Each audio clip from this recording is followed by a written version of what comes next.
Yo, you already knowing what's going. It's your big dog, Fatty, outside looking inside, surviving prison TV. Cheers.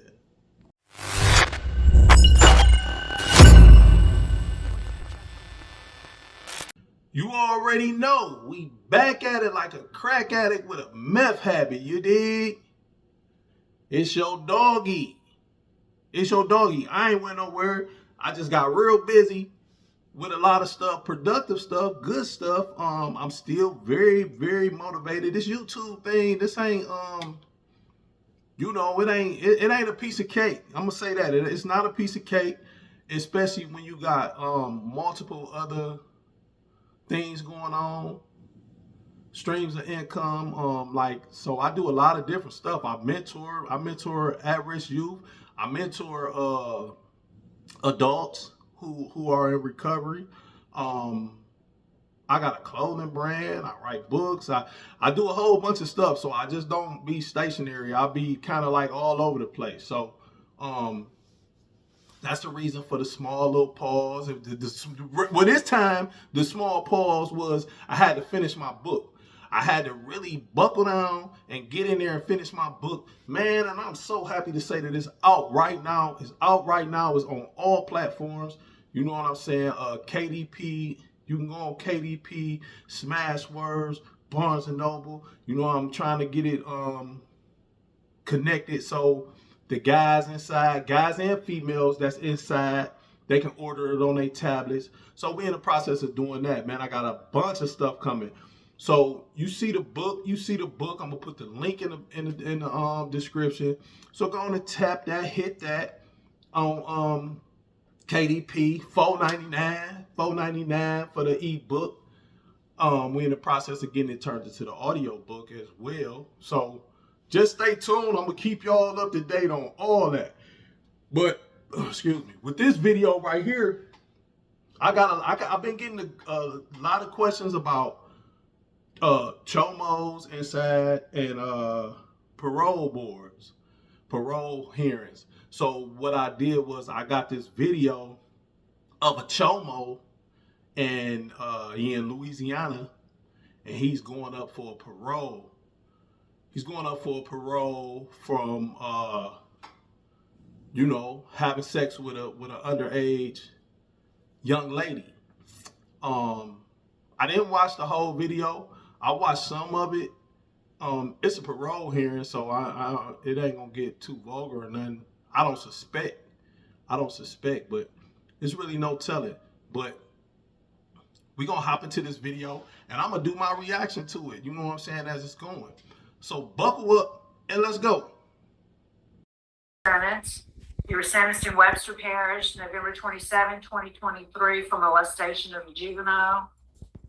Your parole eligibility date, June 10th, 2025. You don't earn good time. And your full term date is July 20th, 2028. Is all that information correct? Yes, ma'am. Right. So your case has been assigned to me, so I'm going to take the lead. And just ask you first to tell us, how did you find yourself in jail? What did you do? Why do you think we should grant your parole today? And I messed up. I know I did, but I've been working on myself mentally and everything, and taking the little classes we had on the tablet when I was in the normal dorm. But I'm also a trustee, and I work in the kitchen and help everybody and do what I can do for everybody here. So what's the programs you've been? You say you're taking some programs. I was doing the anger management. I was started on parenting, and I took in one and passed it for mental health. Did you complete? What was the last one you mentioned? Mental health. It was called I think Art for Anxiety and Mental Health. Did you finish that one? Yes, ma'am. See, right now he's showing that he very ill prepared. He ain't ready. His first sentence let me know that he ain't ready to come home. You know what I'm saying? They asked him, why should we give you a parole? And the first thing he say is, I messed up. I know I messed up. And what did he say? He took some classes. He took anger management. He took some mental health classes. Like, dude, you are locked up for molestation. You are locked up for molestation. Where is the victim's awareness? Where is the thinking for a change? Where is the sexual classes? Where is the sexual classes that you need to take to address your issues? You know what I'm saying? And this what I be saying. This what I be saying when I be talking to people. And like we looking at this video right now, and you know what I'm saying? He a chomo, so we gonna talk about that. But then this for everybody else who may have to go to the parole board or got family members that's gonna go to the parole board with you. Like, you are going in here and you are talking for your life. You are fighting for your freedom. So you need to be prepared. This ain't nothing like they just come to your bunk and wake you up and say, hey, you got to go to the parole board today. Your name popped up. You got to go to the parole board today. No, you know your parole board. I don't care if it's 2025 and you get locked up in 2025 and you get 10 years and they tell you you go to the parole board in 2030. So in 2025, you know you going to the parole board in 2030. So you got all this time to address your issues, prepare yourself, get your conversation in order for these people when they ask you questions. So to go in there like this, he is very ill prepared. And right now, I'm feeling like just what he's saying out of his mouth, and it got a lot to do with he a chomo too. But on top of that, like, you're not showing that you prepared. You ain't prepared. You feel me? He'll get out and do this again. You know, where's the remorse? Where the remorse at? You ain't showing no remorse. The parole board, they need to see that. They need to know that you're remorseful. He just looking like sad for himself. Them type of people in there, we call them type of people slat rocks. That's the nickname we give them people. Slat rock. He is slat rock. You know what I'm saying? Can't get right. He ain't gonna do right. He airhead. He's slow. You can tell. All right, well, before we continue with our interview, I'd like to hear from the folks that want to speak on your behalf. So first, could we hear from Ms. Brandy Hall, please?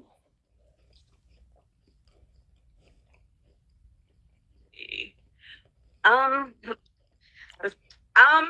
his mom. I've been there a lot for him throughout all of this.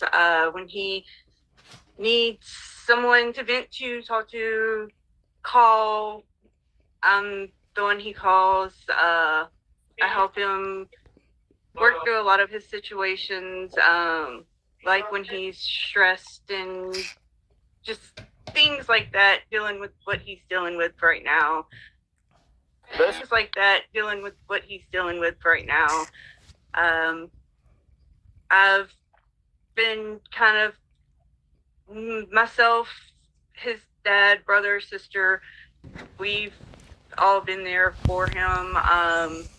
We've helped find him a job for him to start when he comes home. It's just, he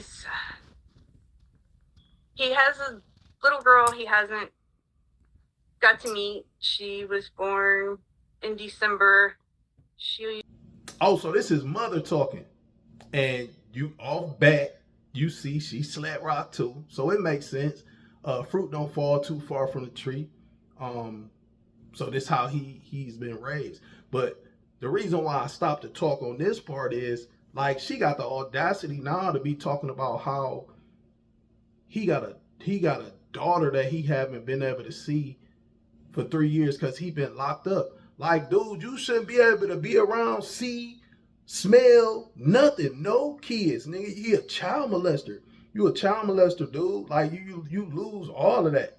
You lose all of that. Like, that's just crazy for her to get on here and talk about. That's what you got to say? Like, she ain't prepared. Nobody is prepared on his side thus far. And he ain't did nothing but he talk and his mother talk. We gonna see who else talk. But right now, it's a hard no for me. I've been there a lot for him throughout all of this. When he needs someone to vent to, talk to, call, I'm the one he calls. I help him work through a lot of his situations, like when he's stressed and just things like that, dealing with what he's dealing with right now. Sitting over, how do I handle these types of things? And it's hard on all of us with him not being home. Like, he was always like there, like I'm his person and he was mine and my daughter's person. He's her best friend, like her best friend. And it's been really, really, really hard on her. Really hard. It's Okay. just like, From her, Fallon, is that you? yes. Yes, ma'am. What would you like to say? I would like to say that I've always been here for him and that, like, I always looked up for him, that he was always basically I'm gonna say, how do you put it? How do you put that word? Which word, baby girl? Basically, I looked up like Mentor type. yeah, Like, mentor. He was always there for me, and you know, brother and sister, always there for each other, 24/7. Thanks for speaking with us today. We appreciate hearing from you this morning. And I think we have Mr. Troy Sr. Could we hear from you, sir?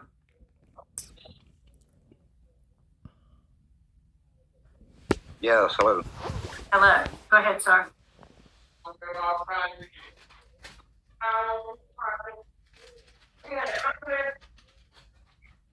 Mr. Troy, what would you like us to know?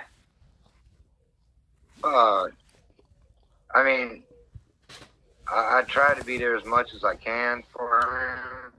I mean, he's my son. I love him. Him and his mother are real close. I've always been a very busy man, working out of state and trying to support my family and everything. And, him and his mother are really close. Me and him do discuss and talk about things. I know about a lot of his anger issues and, his mental issues and things like that. And, I try to guide him and comfort him and, show him the right and wrong ways to go about things and actions to take and stuff. But it's just, everybody being human make bad decisions and wrong decisions. It's just part of life, something that somebody needs to experience, to learn, and to grow from. And I feel that, he is growing mentally and physical. And I feel that, he has opportunity and chance to better himself and become a decent person.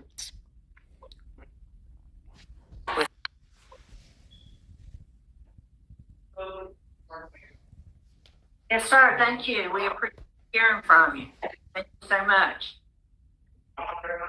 Now we'll hear from the victim's family. Mr. Miller, we'd like to hear what you have to say. Yes, ma'am. This is David Miller with my wife, Candace. Thank you, members of the board, for allowing me to speak in opposition to Weber's release. I will not take much of your time. I've been under the impression that Mr. Weber would not be eligible for release until my girls were out of high school, as this is what the DA and I spoke of, and that would be around June 28, I believe, what was quoted by him. Weber did not just make an oopsie, make a mistake, if you will. He's attracted to children. When he violated my daughter, he was twice her age, 24, and she was 12. Make no mistake, he's a predator. He uses employment to find targets, a bowling alley where children were abundant. He secretly lived on a military installation where he had many children living around him, to include my children. I agree with Mr. Weber in one way. He's got time to improve and get better, but he's not reached that time yet. He needs to sit still where he's at for a number more years. And I don't know that he can get better, but letting him out now doesn't help he or me and my children's situation. I had a daughter that was full of life. Now she doesn't come out of her bedroom except to go to school. To date, we seek many hours of treatment for this. Pending your questions or my wife's comments, I'm set. Yes, sir. Miss Candace, is there anything you want to say? I agree with my husband 100%. I don't think he's ready to come out. It has ruined my family, and it has ruined my daughter, my 12-year-old daughter, who was on every sports team. She ran multiple events in track, softball, homecoming court, wanted to stay, hang out with friends. She doesn't leave her room. She's scared to stay the night with people anymore. It has ruined her. And I plead with y'all to let him stay in there. Thank you both for sharing those feelings with us. So, Troy, how long? Your sentence was 10 years, is that right? And all but 6 were suspended. So, how long have you been in jail? I've been in jail for 3 years. I was 22 when I got incarcerated. I'm 25 now. You've been there the whole time? No, ma'am. I got shipped here last year and became trustee and started working. So, you were at Bayou Dorcheat. You're not Bayou Correctional, right? Yes, ma'am. I'm Did at you- my corrections. Sex treatment? Ma'am, Did you do any sex offender treatment? they put me in the classes when I was in Dorcheat, but they shipped me over here. Did you do any awareness classes? I wasn't able to do any of them because they shipped me over here. And they don't have it there? We're limited to classes over here. And the dorm I'm in the work release and trustee dorm. I can't get on the classes part of the tablet no more. So I just work from 6 in the morning to 9 at night. In the kitchen, you said? Yes, ma'am. All right. I don't have any other questions. I think that both your family and the Miller family gave you some good information, and the record is quite extensive on the crime itself. I won't go into those details. So I'll ask my colleagues any questions. I don't have any questions. I don't see any questions, Mr. Weber, so we're prepared to vote. I'll be voting first, and I agree with the Millers. You haven't had appropriate treatment,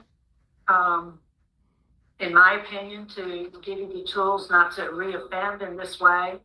My vote today is going to be to deny you parole today. Mr. Barrow?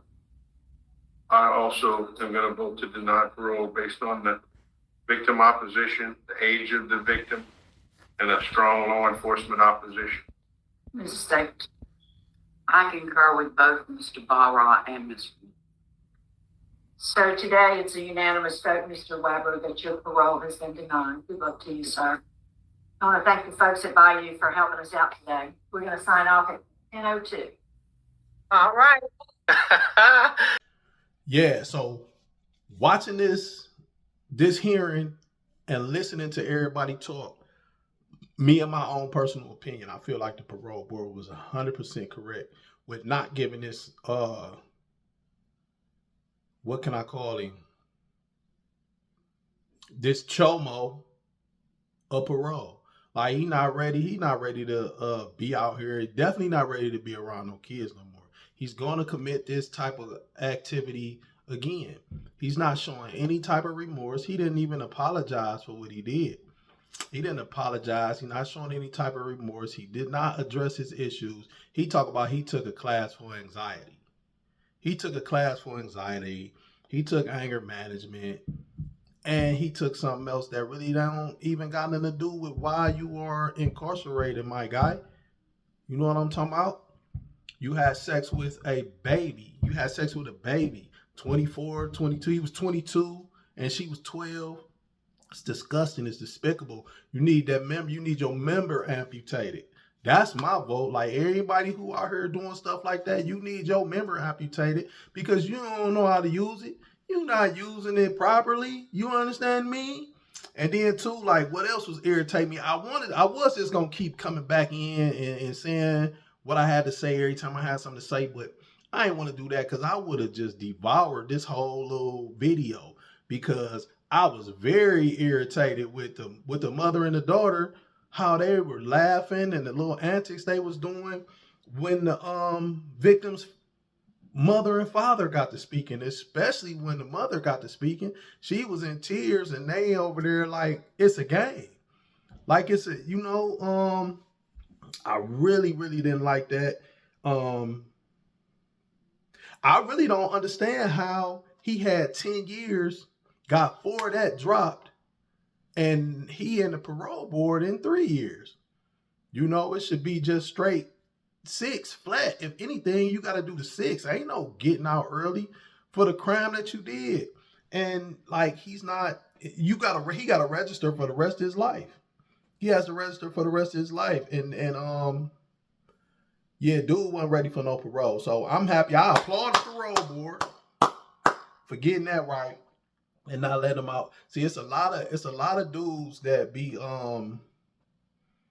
going to the parole board and be getting time at the parole board and coming back and they huffing and puffing. Man, the parole board this, the parole, they did this, they did that. But you go and they be having performances like this.